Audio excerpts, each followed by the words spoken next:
ओम नमः शिवाय। जय महाकाल। दोस्तों आमतौर पर जब हम किसी मंदिर में जाते हैं, देवी देवताओं की पूजा करते हैं तो हम पूरी परिक्रमा करते हैं, क्योंकि पूरी परिक्रमा करना शुभ माना जाता है। लेकिन शिवलिंग की परिक्रमा करते समय हम इस चीज़ को भूल जाते हैं कि शिवलिंग की परिक्रमा हमेशा आधी की जाती है, शिवलिंग की कभी भी पूरी परिक्रमा नहीं की जाती। यदि आप शिवलिंग की पूरी परिक्रमा करते हैं तो भगवान शिव के क्रोध के भागीदार आप बनते हैं। तो चलिए जानते हैं आज की इस वीडियो में कि शिवलिंग की परिक्रमा करते समय हमें किन किन बातों का ध्यान रखना चाहिए। दोस्तों हमारे सनातन धर्म में चाहे सावन का महीना हो, चाहे महाशिवरात्रि हो या भगवान का सोमवार का दिन हो, जब हम भगवान शिव की सच्चे मन से पूरी श्रद्धा भाव के साथ में पूजा पाठ करते हैं तो भगवान शिव हमसे प्रसन्न होते हैं और हमें उस पूजा का दुगना फल मिलता है। भगवान शिव मनोकामना का जल्दी पूरा करते हैं, क्योंकि भगवान शिव एक छोटी सी पूजा के कारण या छोटे से मात्र जल अर्पित करने से प्रसन्न हो जाते हैं। कहा जाता है जब हम सोमवार के दिन व्रत रखते हैं, महाशिवरात्रि का व्रत रखते हैं या भगवान शिव के मंदिर में जाकर जल अभिषेक करते हैं तो हम साथ ही शिवलिंग की परिक्रमा भी करते हैं। लेकिन शिवलिंग की परिक्रमा करते समय जाने अनजाने की गई गलतियों के कारण भगवान शिव रुष्ट होते हैं और हमें पूजा का फल नहीं मिलता। दोस्तों शिव पुराण में शिवलिंग की परिक्रमा करते समय कुछ नियम बताए गए हैं जिनका हमें ध्यान जरूर रखना चाहिए। तो चलिए जानते हैं कि शिवलिंग की परिक्रमा करते समय किन किन बातों का ध्यान रखा जाता है। दोस्तों कभी भी शिवलिंग की पूरी परिक्रमा नहीं की जाती। शिव पुराण कहता है कि हमेशा आधे शिवलिंग की परिक्रमा की जाती है। चंद्रमा के रूप में जब शिवलिंग की परिक्रमा करते हैं तो ये शुभ होती है। जलहरी को लांघना अशुभ माना जाता है। कहा जाता है कि अगर कोई जलहरी को लांघता है तो उस व्यक्ति को शारीरिक समस्याओं का सामना करना पड़ सकता है। अब आप पूछेंगे कि जलहरी क्या है, तो मुख्य रूप से जहाँ से शिवलिंग पर जब हम जल अर्पित करते हैं वो जो जल निकलता है, जो एक तरीके से नाली बनी होती है जहाँ से वो जल निकलता है, उससे जलहरी कहा जाता है। शिवलिंग पर हम बेलपत्र अर्पित करते हैं, धतूरा अर्पित करते हैं, भांग अर्पित करते हैं। जो भगवान की शिव की प्रिय वस्तु होती हैं वो हम भगवान शिव को प्रसन्न करने के लिए अर्पित करते हैं, उनका चंदन से लेप करते हैं।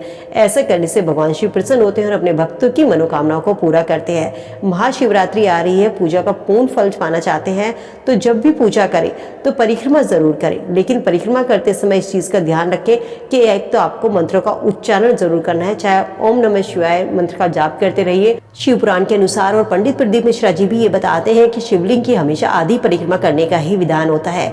कोई भी धार्मिक कारण हो कि शिवलिंग को शिव और शक्ति दोनों की समृद्ध ऊर्जा का प्रतीक माना जाता है। शिव का जो ऊपर का भाग होता है वो पुरुष का होता है और नीचे का भाग माता पार्वती का यानी कि स्त्री का होता है। इसीलिए शिवलिंग को अर्धनारीश्वर भी कहा जाता है और इसी वजह से शिवलिंग पर लगातार जल चढ़ता है, क्योंकि शिवलिंग की जो तासीर होती है वो गर्म होती है और उसको ठंडक प्रदान करने के लिए आपने देखा होगा अक्सर मंदिरों में जलहरी टंगी होती है जिससे बूंद बूंद करके जल टपकता रहता है। दोस्तों अक्सर हमने सुना है कि हमें शिवलिंग अपने घर में नहीं रखना चाहिए। वो क्यों नहीं रखना चाहिए? क्योंकि जब हम शिवलिंग अपने घर में रखते हैं तो हम वहाँ पर उसकी पूर्ण तरीके से उसकी व्यवस्था नहीं कर पाते, जलहरी की व्यवस्था नहीं कर पाते और इससे जो ऊर्जा निकलती है वो घर की महिलाओं पर असर डालती है, जिसके कारण घर की महिलाओं को मानसिक तनाव, डिप्रेशन जैसी बीमारियां घेर लेती हैं। इसीलिए शिवलिंग को घर में रखने से मना किया जाता है, क्योंकि वहाँ पर शिवलिंग की एक जो प्रॉपर व्यवस्था होती है ना वो ठीक से नहीं हो पाती। अदरवाइज शिवलिंग घर में रखना कोई बुरी बात नहीं है। शिवलिंग को घर में रखते हैं तो घर शिवालय बनता है, शिव का घर बनता है। तो यदि आप शिवलिंग की प्रॉपर तरीके से व्यवस्था कर सकते हैं, अच्छी तरह से शिवलिंग के लिए जलहरी का प्रबंध कर सकते हैं, बूंद बूंद करके शिवलिंग पर जल टपकता रहे, इस चीज़ का ध्यान रख सकते हैं, तो आपको अपने घर में शिवलिंग रखना चाहिए। अन्यथा आप मंदिर में जाकर शिवलिंग की पूजा कर सकते हैं। तो इसीलिए देखा होगा कि मंदिरों में जो जलहरी टंगी होती है वो इसीलिए कि इसको ठंडक प्रदान यानी कि शिवलिंग को ठंडक प्रदान करने के लिए हम जलधारा शिवलिंग पर अर्पित करते हैं।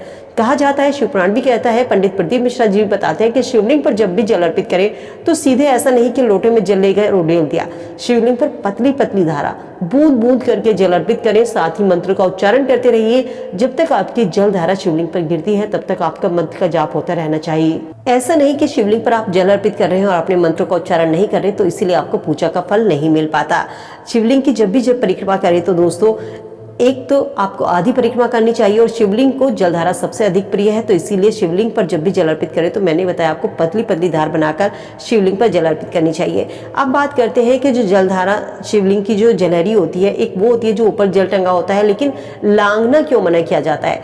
तो जहाँ से जिस रास्ते से जल निकलता है जिसे हम निर्मली या जलधारी कहते हैं उसको लांघना मना किया जाता है। शिवलिंग की परिक्रमा कैसे करनी है? शिवलिंग की परिक्रमा हमेशा बाईं तरफ से की जाती है। ऐसा करने से ही भगवान शिव की पूजा का फल मिलता है। बाईं ओर से शुरू करते हैं और जब हम जलहरी तक जाते हैं वहां से फिर आपको वापस लौटकर दूसरी ओर परिक्रमा करनी है जहां पर आपने शुरू किया था। इसके साथ ही विपरीत दिशा में फिर लौटकर दूसरे सिरे तक आपको पूरी परिक्रमा करनी होती है। इस तरीके से इसे शिवलिंग की आधी परिक्रमा कहा जाता है। साथ ही ध्यान रखें कि परिक्रमा कभी भी दाईं तरफ से शुरू नहीं करनी चाहिए। शिवलिंग की आधी परिक्रमा करने के साथ ही दिशा का भी जरूर ध्यान रखें, तभी आपको पूजा का फल मिलता है। जलधारी तक जाकर वापस लौटकर दूसरी ओर से आपको परिक्रमा करनी चाहिए। यही आपकी परिक्रमा करने का सही तरीका होता है। भूल कर भी जलहरी को लांघने की गलती ना करें, वरना ऐसा करने से आपको पाप लगता है, क्योंकि शिवलिंग की जो जलहरी होती है उसको ऊर्जा और शक्ति का भंडार माना जाता है। और यदि कोई व्यक्ति परिक्रमा करते समय इसको लांघता है तो मनुष्य को शारीरिक परेशानियों का, बीमारियों का सामना करना पड़ता है। उसकी जो शरीर की ऊर्जा होती है उसकी हानि होती है। शिवलिंग की पूर्ण परिक्रमा करने से शरीर पर 5 तरह के विपरीत अलग अलग प्रभाव पड़ते हैं, जिसके कारण देवदत्त और धनंजय वायु के प्रभाव में रुकावट पैदा होती है और इसी कारण मनुष्य को शारीरिक और मानसिक दोनों तरह के कष्ट सहन करने पड़ते हैं। शिवलिंग की अर्धचंद्राकार प्रदक्षिणा ही हमेशा अच्छी मानी जाती है, शुभ मानी जाती है। तो दोस्तों, जब भी शिवलिंग की आप पूजा करें या शिवलिंग पर आप जल अर्पित करें या शिवलिंग की परिक्रमा करें तो हमेशा शिवलिंग की आधी परिक्रमा करें। जल अर्पित करें तो हमेशा बैठकर करें। जल अर्पित करते समय आपका मुख उत्तर दिशा की ओर होना चाहिए। जल अर्पित करें तो आपके पास जो बर्तन है वो हमेशा कांसे का होना चाहिए। दूध अर्पित करते समय लोटा स्टील का होना चाहिए। यदि आप इन छोटी छोटी सी बातों का ध्यान रखते हैं तभी आपको पूजा का पूरा फल मिलता है। तो दोस्तों, उम्मीद करती हूँ वीडियो में दी गई जानकारी या शिवलिंग की परिक्रमा करते समय आप इन सब बातों का ध्यान रखेंगे तभी आपकी मनोकामना पूर्ति होगी। इसलिए शिवलिंग की पूजा करते समय इन छोटी छोटी सी बातों का ध्यान जरूर रखें। वीडियो अगर पसंद आई तो लाइक शेयर करना मत भूलिएगा। मिलती हूँ नई वीडियो में नई जानकारी के साथ। स्वस्थ रहिए, खुश रहिए।